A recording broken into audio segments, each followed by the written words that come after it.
Continuation of जो हम test of series पढ़ रहे थे, ये है method 5. It is called Cauchy root test. Cauchy root test ही एक सबसे रिवर्स है. मतलब अगर हम कंडीशंस की उसमें रिगार्डिंग बात करें कि अगर इसमें हम क्या करते हैं, nth टर्म पे एक 1/n रूट है, नाम से क्लियर है, 1/nth रूट देख लेते हैं nth टर्म का, ठीक, और इसका कुछ तो आंसर आएगा. तो ये एक टेस्ट है जिसकी सभी कंडीशन रिवर्स हैं. अगर हम इसको रेशो से कंपेयर करें या अभी हम राबिस पढ़ेंगे, ये बड़ी वैल्यूज पे डाइवर्ज करेगा और छोटी वैल्यूज पे कन्वर्ज करता है. अगेन इक्वल टू 1 पे ये टेस्ट भी फेल हो जाता है. अब बचता है रिमार्क. हम इस वाले टेस्ट को कब अप्लाई करते हैं? If power contains functions of n, या कभी किसी क्वेश्चन में ऐसा रहता है या n स्क्वायर है 1 plus something raise to power n 3/2 है, इसको हम कह रहे हैं फंक्शंस ऑफ n. तो ये वाले टेस्ट ऐसे क्वेश्चंस जिनकी nth टर्म इस टाइप्स की रहेंगी, हम इन पे कॉची रूट टेस्ट अप्लाई करेंगे.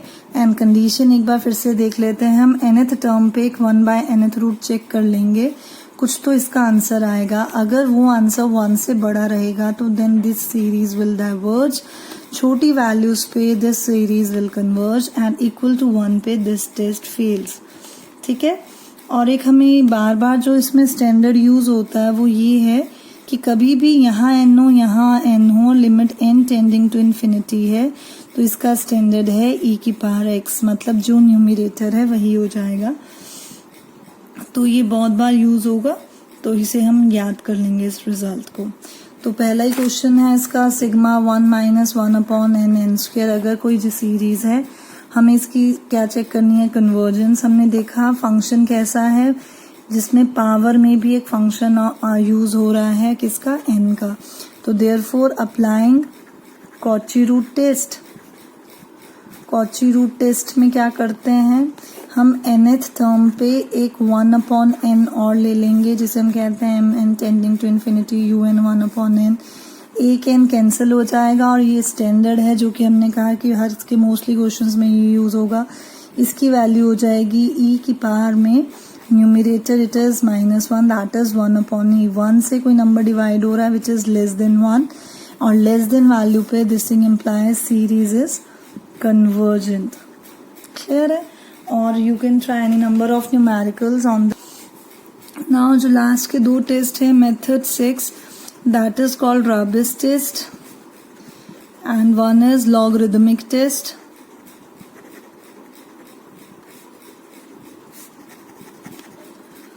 These both tests are applied after failure of ratio test. ठीक, हम इन्हें डायरेक्ट कभी भी अप्लाई नहीं करेंगे. एंड वन थिंग, कभी भी series test the convergence of series में मेथड लिख के नहीं आता. तो जिस सीक्वेंस में हमने ये मेथड स्टडी किए हैं उसी सीक्वेंस में हमारी प्रायोरिटी रहेगी. We will try every numerical. पहले हम उसे जीपी के पॉइंट ऑफ व्यू से देखेंगे. अगर वो जीपी है तो वेल एंड गुड, मेथड 1 लगेगा.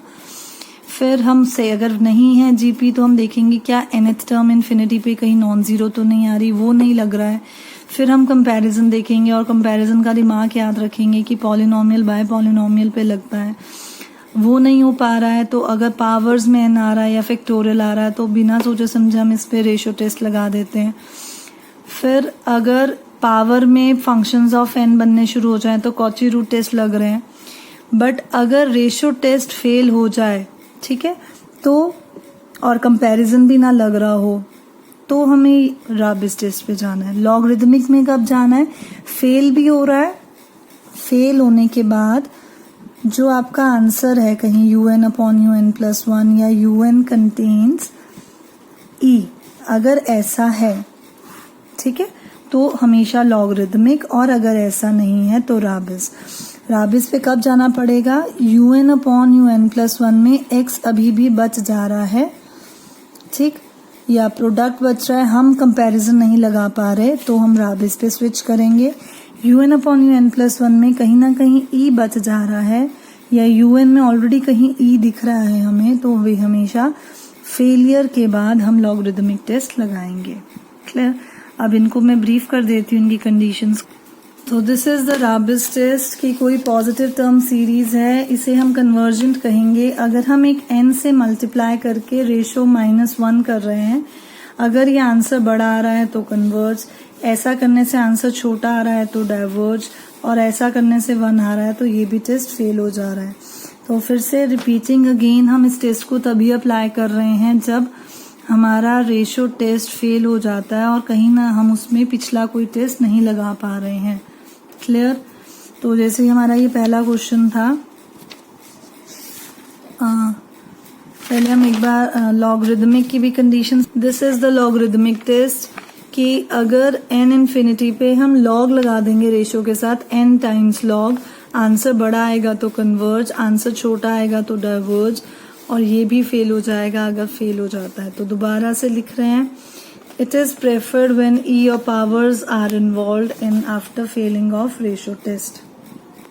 तो this is the question, 1 + x/2 + 1 × 3 2 × 4x² + 1 3 5 2 4x, ऐसे ये सीरीज बढ़ती जा रही है। इस सीरीज और प्रीवियस सीरीज में क्या डिफरेंस है? इसमें क्या हो रहा है, ये प्रोडक्ट सीरीज है।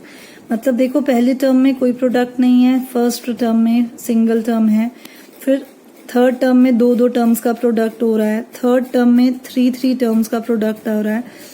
तो टर्म बाय टर्म पिछली 2 टर्म्स और आगे जाती है, वहां से एक नई वैल्यू आ जाती है, तो इन्हें हम कहते हैं प्रोडक्ट सीरीज।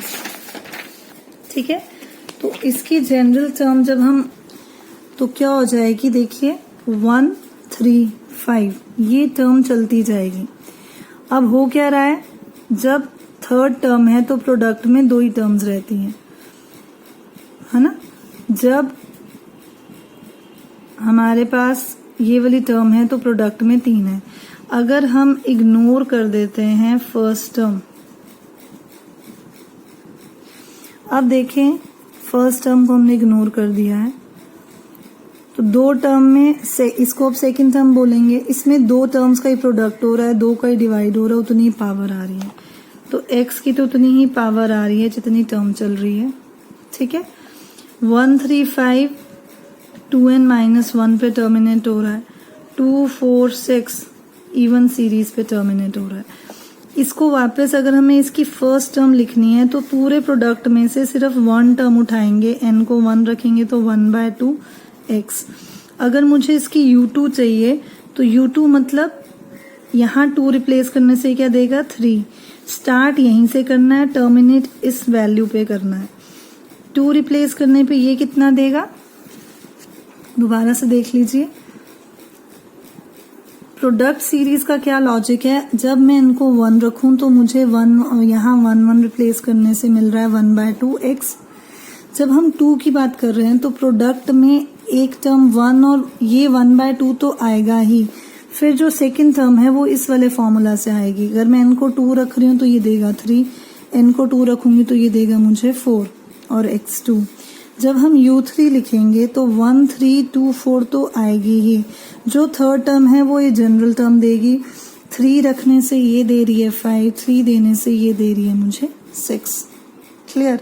तो ऐसे इसका प्रोडक्ट टर्म का लॉजिक रहता है कि हर, अब जैसे नेक्स्ट टर्म है 1 3 5 2 4 6 तो आएगा ही, x की पावर 4 भी आ रहा है। अब जब हमें 4 रख रहे हैं इस जनरल टर्म में तो 4 2 8 7 4 2 8, तो यहाँ से मिल रही है मुझे ये लास्ट टर्म। ठीक है, तो अब बचा क्या, हमने इस पे रेशो टेस्ट लगाया। क्यों रेशो टेस्ट लगाना है, क्योंकि कहीं ना कहीं पावर में n है। तो जब हमें रेशो टेस्ट लगाना है तो हमें एक नेक्स्ट टर्म चाहिए, हमने इससे नेक्स्ट टर्म जज कर ली, it is 2n + 1 2 4 6 2n 2n + 2 xn + 1 limit n tending to infinity un/un + 1 check कर लिया। सारा का सारा प्रोडक्ट टर्म्स कैंसिल हो जाएंगी, ऊपर बचेगा 2n + 2, नीचे बचेगा 2n + 1। ठीक, और एक x n ऊपर था, एक x n + 1 नीचे है। बाकी का सारे के सारे ये टर्म इससे कट जा रही हैं, ये टर्म इससे कट जा रही है, तो हमारे पास ये बच रहा है। अब अगर n इन्फिनिटी को टेंड कर रहा है, this answer is coming to be 1/x। ठीक है, फिर हम ऐसे जब भी x रहता है हम लिखते हैं अगर 1/x लेस देन 1 हुआ तो कन्वर्जेंट तो डाइवर्जेंट, 1 लेस देन x हुआ। केस 2 हमारा आंसर 1 से बड़ा हुआ तो कन्वर्जेंट, और अगर हमारा आंसर 1 हुआ तो test fails. That means UN अब फिर से हम लिखेंगे x 1 होने पे ये इतना ही रह जाएगा। अब देखिए ये कोई पॉलिनॉमियल नहीं है, मतलब मैं इसमें से VN I can not pick, तो मैं इस पे कंपैरिजन टेस्ट नहीं लगा पा रही।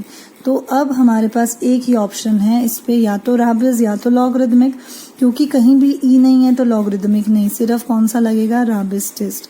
तो राबिस टेस्ट क्या करेगा, कंडीशन है n tending to infinity n times UN +1 -1 कर लेंगे, फिर देख लेंगे आंसर क्या आ रहा है, तो वो अप्लाई करने के बाद हम चेक कर लेंगे।